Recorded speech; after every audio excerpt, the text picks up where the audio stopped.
బ్రహ్మోస్ ఇది అరవీర భయంకరమైన supersonic cruise missile. Operation సింధూర్లో బ్రహ్మోస్ పాక్ కాల్రాతుల్ని పరిచయం చేసింది. కీలకమైన పాకిస్తాన్ ఎయిర్ బేస్లను ధ్వంసం చేసింది. దీంతో ఇప్పుడంతా బ్రహ్మోస్ గురించి చర్చించుకుంటున్నారు. ఒక్కసారి ఫైర్ చేశామా ఇక టార్గెట్ ను మనం మర్చిపోయినా బ్రహ్మోస్ మాత్రం వదలదు. అందుకే దీన్ని ఫైర్ అండ్ ఫర్గెట్ మిసైల్ అని కూడా పిలుస్తుంటారు. ఇంతకీ ఈ బ్రహ్మోస్ దెబ్బకు పాక్ ఎలా వెలువెల్లాడింది? Just watch.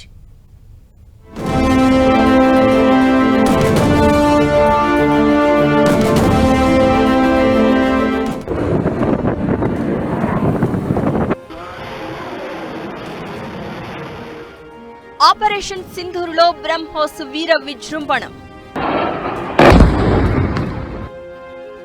పాక్ లోని పలు సైనిక స్థావరాలను మసి చేసిన బ్రహ్మోస్. పాక్ కీలక ఎయిర్ డిఫెన్స్ వ్యవస్థలు సర్వనాశనం. ब्रह्मोस मिसाइल क्या होती है, अभी आपने ऑपरेशन सिंदूर के अंदर इस मिसाइल के पराक्रम की एक झलक देखी होगी, और नहीं देखी होगी तो कम से कम पाकिस्तान वालों से पूछ लेना चाहिए कि ब्रह्मोस मिसाइल की ताकत क्या है. బ్రహ్మోస్ దీని సత్తా ఏంటో మనకంటే పాక్కే బాగా తెలుసు. పాక్ కుంభస్థలాన్ని బద్దలు కొట్టేందుకు భారత్ ఈ బ్రహ్మోస్ బ్రహ్మాస్త్రాన్నే వదిలింది. మే 10 శనివారం రోజు రావల్పిండిలోని పాక్ వాయుసేనకు చెందిన మొబిలిటీ కమాండ్ పై దాడి చేసింది. దీంతో ఎయిర్ బేస్ లోని రిఫ్యూలర్ ట్యాంకర్ ఫైట్లు, హెవీ లిఫ్టర్లు బూడిదైపోయాయి. పాక్ దాడులకు భారత్ ప్రతి దాడులు ఎలా ఉంటాయో అందులోనూ బ్రహ్మోస్ రంగంలోకి దిగితే ఎంత భయంకరంగా విలయ తాండవం చేస్తూ గర్జిస్తుందో దాయాదికి బాగా తెలిసొచ్చింది. आज का दिन मेरे लिए व्यक्तिगत रूप से बहुत ही महत्वपूर्ण है, क्योंकि मैंने अपने शहर लखनऊ के लिए एक सपना देखा था कि मेरा शहर भारत के डिफेंस सेक्टर को मजबूत करने में एक बड़ा योगदान दे. वह सपना अब पूरा हो रहा है. साथियों, BrahMos integration and testing facility का उद्घाटन इसलिए भी महत्व रखता है क्योंकि आज का दिन बहुत ही खास है. आप सब तो जानते ही हैं कि आज नेशनल टेक्नोलॉजी डे है. आज ही के दिन 1998 में श्रद्धेय अटल बिहारी वाजपेयी जी के नेतृत्व में हमारे वैज्ञानिकों ने पोखरण में परमाणु परीक्षण करके दुनिया को भारत की ताकत दिखाई थी. పాక్ పై missiles, guided drones, suicide drones ను వాడింది. అందులో బ్రహ్మోస్ చేసిన విధ్వంసం అంతా ఇంతా కాదు. రఫిక్, మురీద్, చక్లాలా, రహీంయార్ ఖాన్, సుక్కూర్, చునియన్, పర్సూర్, సియాల్కోట్ స్థావరాలపై యుద్ధ విమానాలు దాడులు చేశాయి. ఇందులో ఎయిర్ బేస్, కమాండ్ కంట్రోల్ సెంటర్లు, రాడార్ సైట్లు, ఆయుధ నిల్వ కేంద్రాలు ఉన్నాయి.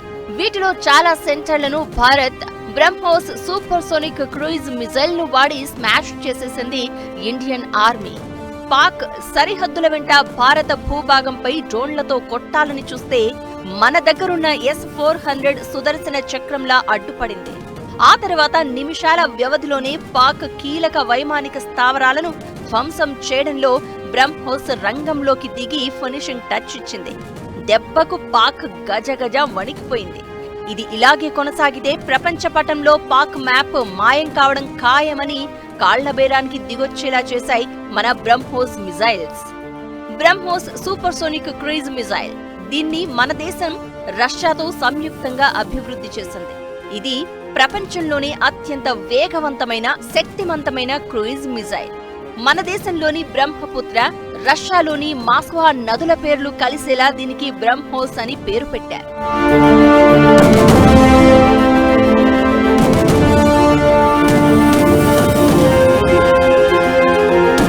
నేల, నింగి, సముద్రం నుంచి దీన్ని లాంచ్ చేయొచ్చు.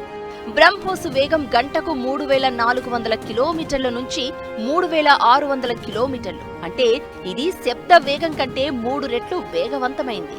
బ్రహ్మోస్ ప్రస్తుత వెర్షన్ రేంజ్ 290 నుంచి 450 కిలోమీటర్లు. అప్గ్రేడెడ్ వెర్షన్ 1 టెస్టింగ్ లో ఉంది. దీని వేగం గంటకు 800 కిలోమీటర్లు. 200 నుంచి 300 కేజీల పేలుడు పదార్థాల్ని తీసుకెళ్తుంది. ఇందులో న్యూక్లియర్ వెర్షన్ కూడా ఉంది. అదింకా అందుబాటులోకి రాలేదు. యుద్ధ నౌకలు, సబ్ మెరైన్లు, మొబైల్ లాంచర్లు, సుఖోయ్ ఫైటర్ జెట్ల నుంచి దీన్ని ప్రయోగిస్తారు. జీపీఎస్, ఇనార్షియల్ నావిగేషన్, యాక్టివ్ లేదా పాసివ్ రాడార్, సీకర్ టెక్నాలజీతో ఇది ఫిక్స్ చేసిన పాయింట్ కు వెళ్లి బూడిద చేసొస్తుంది.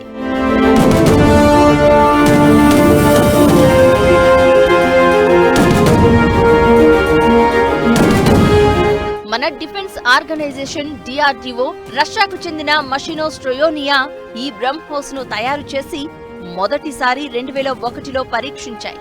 అప్పటి నుంచి అప్డేటెడ్ వెర్షన్స్ తో భారత త్రివిధ దళాల్లో ఈ మిసైల్స్ బాహుబలిలా మారాయి.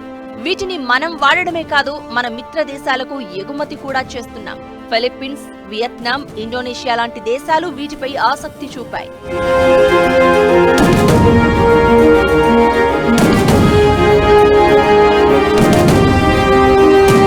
హైపర్సోనిక్ వెర్షన్ చాలా స్పీడ్. బ్రహ్మోస్ 3 త్వరలో అభివృద్ధి చేసి తెస్తున్నారు.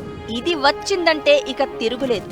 గంటకు 6175 నుంచి 8645 కిలోమీటర్ల వేగంతో దూసుకెళ్లి లక్ష్యాన్ని ఛేదిస్తుంది. మరో 3-4 ఏళ్లలో ఇది కూడా సిద్ధం కాబోతోంది.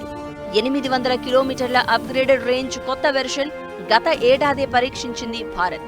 పాక్ తన దగ్గరున్న చైనా సరుకు PL-15 మిజైల్ ను ప్రయోగిస్తే ఇండియా దానికి అబ్బలాంటి బ్రహ్మోస్ ను గురిపెట్టి పక్కాగా లక్ష్యాలను కొట్టేసింది. చైనా తయారు చేసిన PL-15 మిజైల్ తుస్సుమంటూ బార్డర్స్ లోకి పడ్డాయి.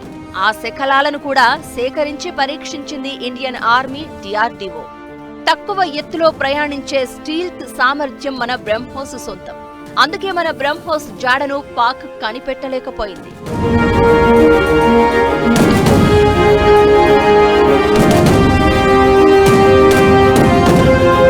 బ్రహ్మోస్ మల్టీ టార్గెట్లను ఛేదిస్తుంది.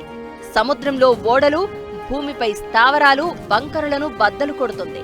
దీని వేగం, గైడెన్స్ సిస్టమ్ కారణంగా శత్రువుల రక్షణ వ్యవస్థలు కూడా అడ్డుకోవడం చాలా కష్టం. పాకిస్తాన్ HQ-9 చైనా డిఫెన్స్ సిస్టంలు వీటిని అడ్డుకోవడంలో ఫెయిల్ అయ్యాయి. యూపీలో బ్రహ్మోస్ మిజైల్ తయారీ కేంద్రాన్ని ప్రారంభించారు. ఈ సందర్భంగానే రక్షణ మంత్రి Rajnath, UP CM Yogi Adityanath operation సింధూర్లో బ్రహ్మోస్ ఎలాంటి విధ్వంసం శత్రువుల కళ్లకు కట్టిందో వివరించారు. దీంతో మన ఈ క్షిపణి శక్తి ప్రపంచానికే తెలిసిందని సగర్వంగా చెప్పారు. డౌట్ ఉంటే పాక్ను అడగమన్నారు. మరి ఈ మిజైల్ ఎలా పనిచేస్తుందో పాకిస్తానే చెప్పాలి. ఆపరేషన్ సింధూర్ కేవలం సైనిక చర్య మాత్రమే కాదు, ఉగ్రవాదంపై ఉక్కుపాదం మోపడమే దీని సంకల్పం. ఇందులో బ్రహ్మోస్ నిజంగానే బ్రహ్మాస్త్రంగానే పనిచేసిందని చెప్పాలి.